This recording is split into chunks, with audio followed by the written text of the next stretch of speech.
Alors on peut partir déjà de l'argument qu'on entend tous les jours, dans la vie de tous les jours par la société, c'est comme quoi deux femmes ensemble, c'est un fantasme. Donc déjà, fantasme pour les hommes. Un fantasme pour les hommes, bien entendu. Donc déjà, premièrement, il y a cette histoire de fantasme, donc on n'est pas pris au sérieux en fait. Deux femmes ensemble, c'est deux femmes qui attendent un homme, en gros, c'est ça.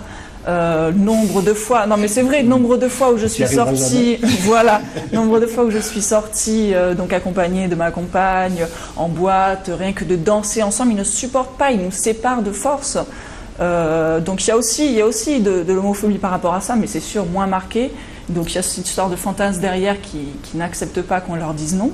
Et je pense que ça s'explique aussi chez les hommes par le fait qu'il y a ce machisme encore très présent en Martinique, il ne faut pas le nier, il est encore très présent, et que du coup c'est l'homme en position dominante et ils ont du mal à accepter que deux hommes puissent s'aimer de manière équivalente et sans qu'il y ait un rapport de force, parce que forcément ils se disent qu'il y a un rapport de force et qu'il y en a un qui sera opprimé. Comme le monsieur l'a dit dans le reportage qu'on a vu en bleu, comme quoi il avait été oppressé par les femmes, en fait ça reflète tout à fait ça. Ça reflète tout à fait cette image. Donc par rapport à ce témoin qu'on a vu, parce qu'il disait quand même que c'était un problème hormonal dans ce micro-trottoir, parce que vous n'étiez pas du tout d'accord avec ça. Mais dans sa vision, je crois qu'il essaie plutôt de nous expliquer que c'est le fait qu'un homme puisse être efféminé, puisque vous avez des hommes effectivement qui sont très efféminés, même s'ils ne parlent pas, même s'ils ne bougent pas. Ils ont un visage très très doux. On pourrait même, pour moi, clairement, qui suis un visage doux, bon, j'ai déjà moi aussi, en traversant certaines rues, avoir eu des moments où les gens peuvent se poser la question, est-ce qu'effectivement, oui, il n'y a pas plus d'hormones féminines plutôt que masculines? Il n'y a jamais eu de recherche là-dessus pour savoir effectivement pourquoi on puisse avoir une homosexualité, enfin une attirance pour le même sexe? Marianne ou Richard? Il y a eu des recherches, parce que effectivement je me suis pas mal documentée sur ça, comme quand j'ai découvert, on va dire, donc à l'âge de 14 ans, comme il dit, c'est en nous, on peut pas, on essaie de façon, la première manière, c'est quoi? C'est de se rejeter par rapport à la société pour essayer de s'intégrer, sinon on se retrouve seul. À l'époque, moi j'étais en Guyane, j'avoue que c'est encore plus éloigné, on va dire, de l'évolution qu'on a maintenant en Martinique, et même maintenant, j'avoue que je l'ai très très mal vécu, et donc du coup j'ai pu me renseigner, me demander si je pouvais pas essayer, donc j'ai essayé avec les hommes, pareil, ça a rien donné, j'aime les femmes, et maintenant c'est comme ça que je me suis acceptée.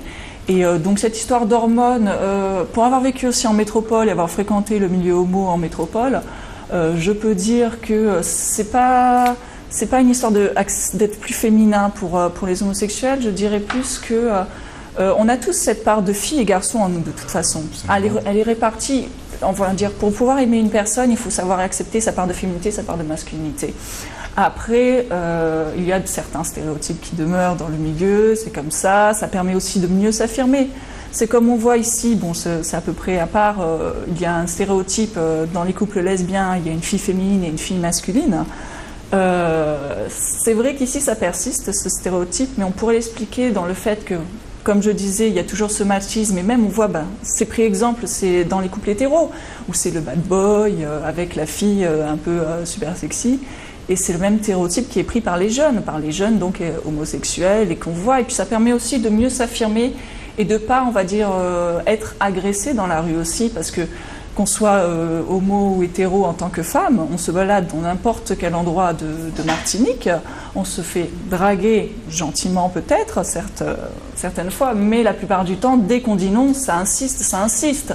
Donc c'est aussi une manière de se protéger de ça, à mon avis. Alors, ça vous est arrivé à vous d'être abordé par un homme qui insiste parce qu'il vous trouve très jolie? Bon, il faut reconnaître que vous êtes une très jolie femme. Merci. Donc la frustration, je peux imaginer qu'elle puisse être créée au moment où vous annoncez que non, c'est le sexe opposé que vous préférez. Est-ce qu'un homme est déjà devenu violent ou dans l'incompréhension, ou ne pas tenter de vous faire changer d'avis justement parce qu'il vous trouve à son goût, mais vous lui dites non parce que c'est un homme? Alors voilà, dès que je sens, enfin on sent, on va dire, si la personne va venir avec, va essayer de comprendre, c'est-à-dire quand on lui dit, je prends la peine quand la personne me dit mais comment ça, t'aimes les femmes, t'as jamais essayé si ça. Il y a une sorte de dialogue, je vais essayer de leur faire comprendre mon point de vue, ma position justement. Parce que je conçois qu'ils ne peuvent pas comprendre, parce que l'homophobie c'est comme la xénophobie, c'est comme le racisme, ça vient de l'ignorance. C'est la peur de ce qu'on ne connaît pas. Donc au contraire, je suis pour le dialogue, pour expliquer. Après, quand ça devient trop lourd, quand c'est à répétition, j'ai beau lui dire les choses plusieurs fois qu'il comprend toujours pas, qu'il insiste toujours, bon bah là je préfère partir parce que je vais pas au conflit. J'ai appris justement, ça m'énerve de faire ce genre de choses parce que on se sent agressé, on se sent oppressé et on peut pas y répondre. D'accord. Et on se sent bah, du coup obligé de partir et de fuir quoi en fait par rapport à ça.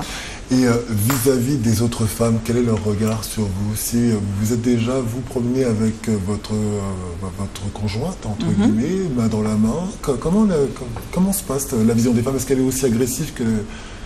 Non, elle n'est pas... Voilà. Il y a une énorme différence en Martinique, ça c'est sûr, qu'il y a deux hommes se tenant la main dans la rue, ça ne pourrait pas passer. Déjà, je pense que le fait que deux femmes puissent se tenir, il y a les écolières qui font ça, on se dit oui, peut-être qu'elles sont amies proches, mais après, embrasser dans la rue ou en soirée, oui, je l'ai déjà fait. De manière libre. Après, donc forcément, tous les regards se tournent, mais ils n'osent pas parce qu'ils voient qu'on assume.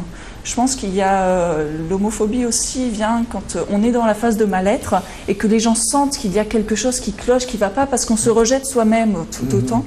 Et du coup, c'est de là que cette homophobie se crée. Alors que quand j'ai jamais, on va dire, vécu d'agression vraiment violente parce que de mon côté, je leur disais oui, enfin tu pourras dire ce que tu veux, mais ça ne changera rien. Moi, je suis bien comme je suis.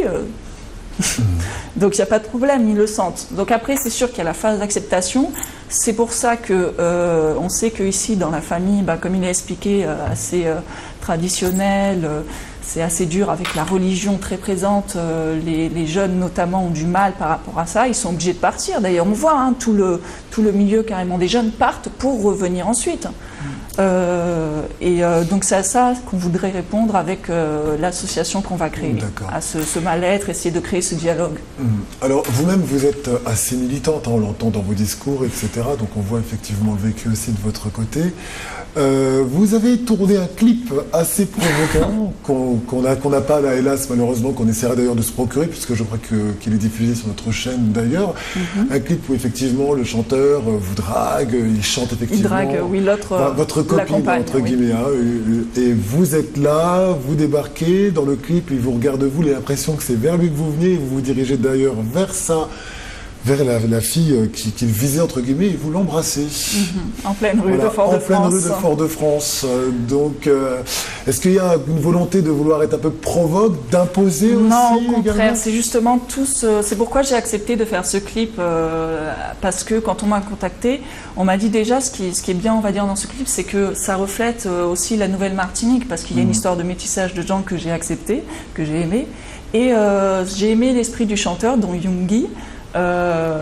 Parce que donc pendant tout le film il va être vraiment à fond, donc comme un homme va draguer une fille, il va essayer toutes les techniques et au moment où il se rend compte que ah ben mince elle a une copine, bon il se dit mince dommage tout ça, mais dans le clip dans les parents on fait bon bah elle aime les femmes, c'est pas comme si elle aimait le sucre le chocolat, on peut pas changer ça quoi. Et au final bon bah voilà il s'assoit puis il voit une autre fille passer et puis ça recommence. C'est ça que j'ai bien aimé dans cet esprit là, voilà l'acceptation, bon bah c'est tant pis pour moi mais voilà, ça continue, la vie continue. Oui. Justement, là, le mot-clé, l'acceptation. Je préfère entendre le mot acceptation que le mot tolérance. D'accord.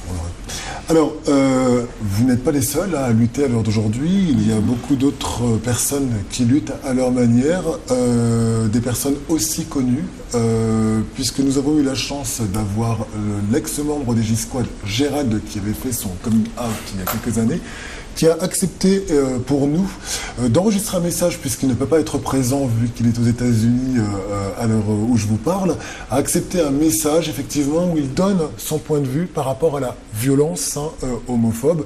Je vous propose de découvrir sur ces images.